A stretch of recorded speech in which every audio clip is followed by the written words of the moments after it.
안녕하세요. 이신환 목사입니다. 오늘은 우리가 예배와 신앙생활에 대해서 좀 생각해 보면 좋겠습니다. 우리가 종교 서비스를 받는 단순한 팬인지, 정말로 아니면 하나님을 예배하고 그리스도께 우리를 복종하는 제자로 살아가기를 원하는 그런 신앙생활을 하고 있고, 또 그것을 열망하는지 좀 생각해 보는 시간을 가지면 좋겠습니다.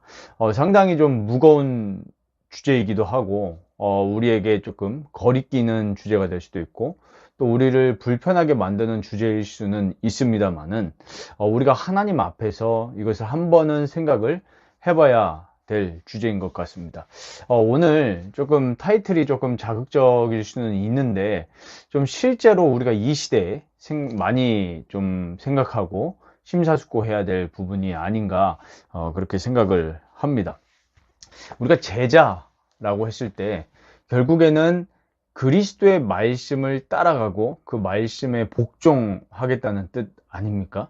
그런데 우리가 이 제자 양육을 어떻게 받는지도 사실은 잘 이해가 안 돼 있고, 혹은 이 제자 양육을 뭐 비판하려는 의도는 없습니다만은, 교회 밖에 어떤 선교 단체라든지 기타 다른 조직을 통해서 받으려는 시도가 많이 있고, 또 그런 부분들이 좀 많이 이렇게 있기도 합니다. 또 반면에 우리가 지금 한국에서 많이 좀 일어나고 있고, 또 언론에도 많이 나가고 있는 그런 모양들이 많이 있는데, 뭐 다 그런 거는 아니지만, 그런 어떤 선교 단체라든지 제자훈련 단체에서 많은 여러 가지 도덕적인 문제가 일어나는 것도 사실입니다.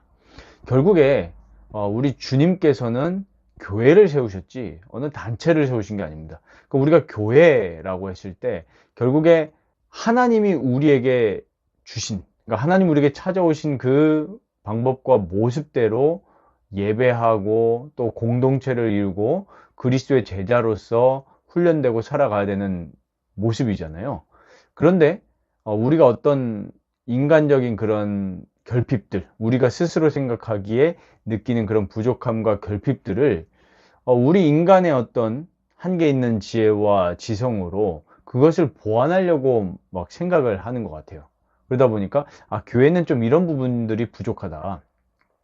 또 교회는 구조적으로 이런 부분들이 모자르기 때문에 이것을 보완하기 위해서는 여러 가지 제도적 장치가 필요하다라고 이야기를 하면서 이런 뭐 프로그램도 만들어내고, 뭐 또 이런 단체를 만들기도 하고 조직을 만들기도 합니다. 그러나 그것의 열매를 우리가 생각해 봤을 때 많은 부분들의 의문부호를 가질 수밖에 없죠. 저도 있다가 나온 단체이지만 참 많은 도덕적 타락의 열매가 있었습니다. 제자, 뭐 전도 제자 이런 말을 붙이지만 실제로 그리스도의 말씀을 따라가느냐라고 했을 때는 아닌 부분들이 많거든요. 그래서 제가 예전에 말씀을 묵상하면서 읽을 때 제일 걸렸던 부분들이, 물론 이제 제 그 무지에서 일어난 부분이죠. 그 고민할 필요도 없는 건데요. 예수님이 이렇게 얘기하시잖아요. 너희가 서로 사랑하면 내 제자인 줄 알리라 하는데, 제 마음속에 이 하나님께서 주시는 그 음성이 나는 사랑이 없는데? 이런 이제 생각을 주시는 거예요. 그게 성령께서 주신 음성인데 그것을 무시하고, 그래, 사랑하지 않아도, 내게 사랑이 없어도, 영혼 사랑하는 마음이 없어도, 형제 사랑하는 마음이 없어도 전도 많이 하고, 그러면은 제자구나, 이렇게 이제 합리화를 시켜버렸단 말이죠. 그러니까 결국에 그게 뭡니까? 하나님이 우리에게 주신 그 말씀에 순종하고 그 말씀에 복종하고 그 말씀을 따르는 것이 아니라 인간이 생각하는 제자의 규정이잖아요. 전도를 잘하면 된다, 뭐 많은 사람들을 교회로 이끌고 오면 된다. 그러는 사이에 하나님의 말씀이 무시되고 하나님이 우리에게 주신 그 예배의 모습들이 상실이 되는 거예요. 당연히 성령의 열매가 나올 수가 없죠. 그래서 오늘 우리가 좀 생각해야 될 부분들은, 우리가 종교 서비스를 받는, 그냥 예수를 따라, 그냥 표면적으로만 예수를 따라가는 팬이 되어서는 안 된다는 이야기를 좀 나누고 싶습니다.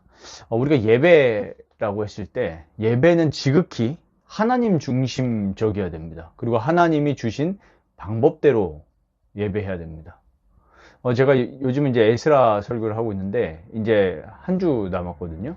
근데 그 에스라서를 통해서 계속 반복되는 초반에 이 중요한 내용들이 뭐냐면 모세의 율법대로 하나님의 이 말씀대로 다시 회복하고 예배했다는 모습이 나오거든요. 그걸 통해서 우리가 정말 붙들 수 있는 교훈이 뭐냐면 이 시대에도 하나님이 성경, 이 하나님의 말씀대로 그리스도 안에서 성령 안에서 이렇게 예배하고 또 우리가 이렇게 살아가야 된다는 부분들을 말씀으로 다 계시를 하셨잖아요. 그래서 예수님이 요한복음 4장에도 하나님은 영이시니 예배하는 자가 영과 진리로 예배할지니라. 그러니까 하나님이 우리에게 주신 방법대로 예배하고 또 그렇게 살아가야 된다는 얘기이죠. 그런데 인간이 만들어낸 어떤 방법과 프로그램을 잘 해야 우리 인간이 변화되어지고 우리 인간이 위로를 얻는다.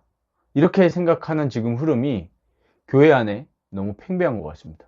뭐 일반적인 지나친 일반화는 안 되겠지만 대부분 사람들이 교회를 갈 때 그래서 교회의 선택 기준이 그냥 인간의 어떤 좋아 보이는 거, 또 사람들이 좋다고 하는 거, 이걸 따라갑니다. 그런데 거기서 나오는 결과는 뭐냐면 내가 진짜 그리스도의 제자로 변화되지 않는다는 사실이에요.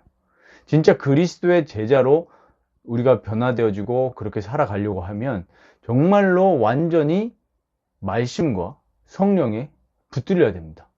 그럼 말씀과 성령에 붙들려야 되는 건 어떻게 붙들려야 되냐? 우리 인간이 노력하고 인간이 찾아가는 거기서 시작되는 것이 아니라 하나님이 우리에게 찾아오시는 것부터 시작이 되어지고 예수께서 우리를 붙드는 것, 거기서부터 시작이 되는 것입니다. 그렇다고 하면 철저하게 하나님 중심적인 예배를 드려야 되고 또 하나님 우리에게 계시하신 방법대로 믿어야 되겠죠. 그런데 지금 우리의 예배가 정말로 하나님 중심적이냐? 그걸 생각해 봐야 됩니다. 우리 단편적인 예로 제가 요즘에 문제를 많이 제기하고 싶은 부분들인데 찬송을 보십시오. 정말 우리가 성부, 성자, 성령 하나님의 영광을 높이고 하나님의 그 이름 그 자체를 찬송하고 하나님의 영광 때문에 기쁜 그런 주제의 찬양이 많습니까? 아니면 우리 마음을 위로하고자 하는 찬양이 많습니까? 물론 우리 복음의 요소 중에 우리 하나님 말씀의 요소 중에 우리를 위로하시는 말씀들이 있죠. 하지만 우리가 하나님을 추구하지 않고 하나님만을 추구하지 않고 찾으려는 위로는 종교에서도 시도되는 다 요소들입니다. 그럼 우리가 실제로는 신앙생활을 하고 교회 출석한다고 하지만 나의 위로만 찾는다면 그거는 위로를 섬기는 우상숭배를 하고 있는 거죠. 잘 생각을 해봐야 됩니다. 찬양부터가 어떤 우리 인간 중심적인 찬양을 하면서 내가 위로받고 또 우리 교회 갔을 때 우리 대형 교회들 보면은 사운드 뭐 이런 스피커 세션 이런 부분이 너무 좋잖아요. 감동받는다고요. 그거는 콘서트 홀에 가도 감동받을 수 있는 겁니다. 그 감동은 받을 수 있는데 내 전 인격이 예수 그리스도와 성령의 능력으로 변화되지는 않는 거죠. 내 감정만 만족된 거지. 그리고 올바른 순수한 이 복음의 말씀, 순수한 복음의 교리가 설교가 돼야 되는데 어떤 인문학적인 요소들, 또 그런 사고방식, 또 세상의 마케팅 요소를 쓰면서 세상에서도 할 수 있는 말을 듣고 감동받고 아, 나 오늘 은혜 받았어. 이렇게 얘기하는 경우도 상당히 많은 겁니다. 그리고 성례에 대해서도 이야기를 하고 싶은데요. 우리 성례는 세례와 성찬 아닙니까? 주님이 직접 제정하신 겁니다. 우리 주님이 부활하시고 승천하시기 전에도 모든 민족으로 가서 세례를 베풀라고 예수님 분명히 말씀하셨습니다. 그리고 내가 너희에게 분본 모든 것을 가르쳐 지키게 하라. 오늘 말씀드린 제자에 대한 제자도에 대해서도 말씀을 하셨죠. 그런데 이 성례에 대해서 올바르게 모르는 성도들이 너무나 많은 것입니다.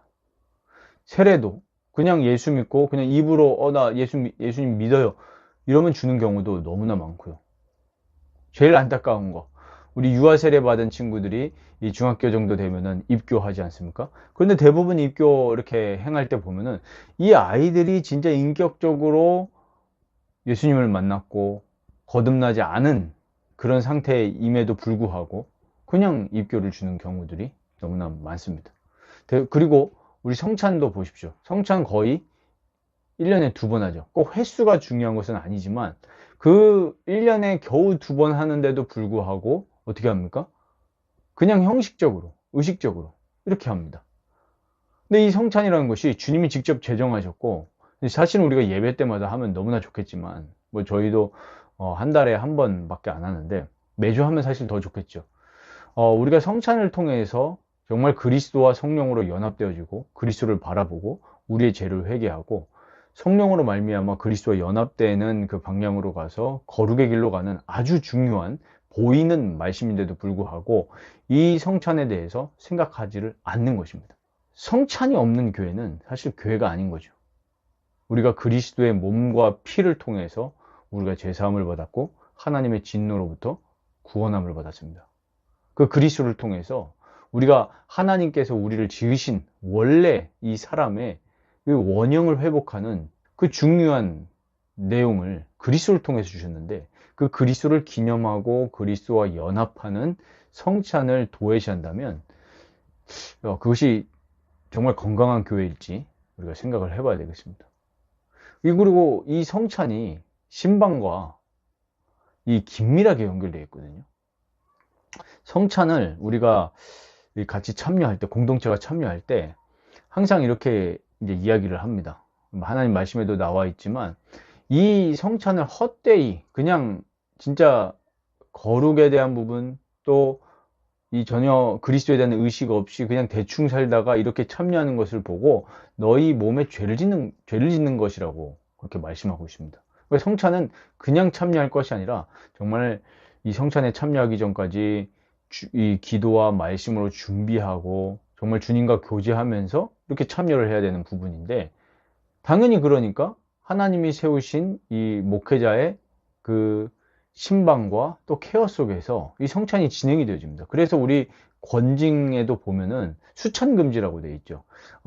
교회 공동체에서 한 우리 지체가 심각한 이 하나님이 싫어하시는 죄를 지었을 때 권징 중에 하나로 수찬금지를 내립니다. 이 말은 모든 공동체가 성찬에 참여할 때 그 자리에 있는데 이 성찬에 참여하지 못하도록 금지하는 거예요.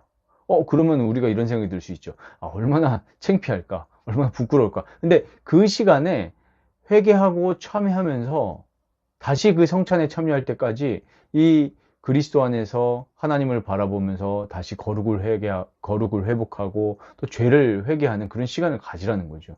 근데 지금 우리 교회 안에 그런 부분들이 있겠습니까? 전혀 없죠. 수찬금지라는 말도 모를 것입니다. 그럼 이렇게 성찬과 또 이 성도들의 영혼을 돌보면서 이 성도가 성찬에 정말 참여할 그런 영혼의 상태인지 또 참여하지 않으면 요번에는 참여하면 안 되겠구나 그러면서 우리가 권징을 뭐 시행한다든지 이런 요소들이 교회 내에 없는 거죠. 그냥 목회자는 설교만 잘하면 되고 또 그 설교 잘하는 어떤 기준도 내 감정을 만족시켜야 되고 그러니까 내가 정말로 그리스도의 제자로서 살아가려는 그 그리스도께 복종하고 어떻게 하면 정말 바울의 고백처럼 내 몸을 쳐서라도 그리스도의 말씀에 복종하고 그리스도와 연합하고 내 자아를 부인하고자 하는 그런 제자도는 실종이 된 겁니다. 그러니까 주일날 어떻게 와가지고 종교 서비스는 받지만 한 주간의 삶 속에서 우리가 그리스도의 통치를 받고 하나님 나라의 백성으로 살아가기 위한 몸부림은 없는 겁니다. 또 그런 이 목양적 케어가 없는 거죠. 그냥 이 사람들 듣기에 이 좋은 얘기를 해야 교회가 성장하고 이러니까 그런 진정한 제자도는 없는 것입니다. 그럼 우리가 여기서 이제 생각을 해봐야 될 부분이 정말 그러니까 우리가 예배는 소비 행위가 아니고 관람 행위가 아닌 겁니다. 진짜 예배는 뭐냐면 정말로 우리가 주의 이름으로 모였잖아요. 교회라는 것이 정말 주의 이름으로 주의 안에서 모여서 이 공동체가 정말로 하나님께 나아가는 것이 예배입니다. 정말 이 참된 예배를 회복하게 되면 그 예배 때 하나님이 세우신 목사를 통해서 하나님의 말씀을 선포하게 하고 그 선포된 말씀이 우리에게 믿음을 불러일으켜서 우리로 하여금 정말 우리의 전인격이 그리스도의 말씀에 붙들리도록 성령님이 역사하십니다. 이 예배 때 성부, 성자, 성령 하나님의 이 총체적인 사역이 일어나는 거죠. 그 예배 때 우리가 변화되어져서 정말 그리스도의 제자로 살아가는 그런 일들이 일어나는 겁니다. 그리고 성도 간에 같이 교제하고 또 성찬을 통해서 정말 우리가 그리스도께 연합하고 또 그리스도인으로 정말 변화되어지고 서로 사랑하고 또 우리 이웃을 내 몸과 같이 사랑할 수 있는 그런 전인격적인 변화가 예배 때, 참된 예배 때 일어나는 겁니다. 그래서 예배를 소비나 관람 행위로 우리가 그렇게 규정을 내리고 가는 순간 정말로 이 땅에 하나님의 진노가 불 것입니다. 혹시 우리가 생각하는 지금 교회의 모습이 그런 것은 아닐지 우리가 곰곰이 생각해 봐야 될 것입니다. 그래서 우리가 맹목적으로 좋아 보이는 거 이 생각하는 것이 아니라 정말로 하나님의 말씀, 그리고 하나님이 교회를 세우시고 그 교회사가 이끌어 왔을 때에 그 교회사 속에서 정립되어진 우리 신앙 고백과 교리들, 이 속에서 우리가 정말로 예배와 교회를 올바르게 또 건강하게 규정을 하고 그 안에서 정말 신앙생활을 하는 가운데 참된 그리스도의 제자로 살아가야 되는 그런 우리 이제 묵상과 또 그런 또 선택이 있어야 되지 않을까 그렇게 생각이 듭니다. 그래서 우리 이 영상을 보시는 많은 분들이 정말 내가 지금 생각하는 예배, 또 내가 드리는 예배, 또 내가 정말 단순한 그냥 예배를 소비하고 관람하는 팬이 아니라 정말 그리스도께 복종하고 정말 내 자아를 부인하고 하나님의 영광을 위해서 살아가는 그런 그리스도의 제자인지도 우리 한번 생각해 보는 그런 시간이 되었으면 좋겠습니다. 이 영상을 보시고 또 도움이 되신 분들은 구독과 또 좋아요를 눌러주시면 감사하겠습니다. 감사합니다.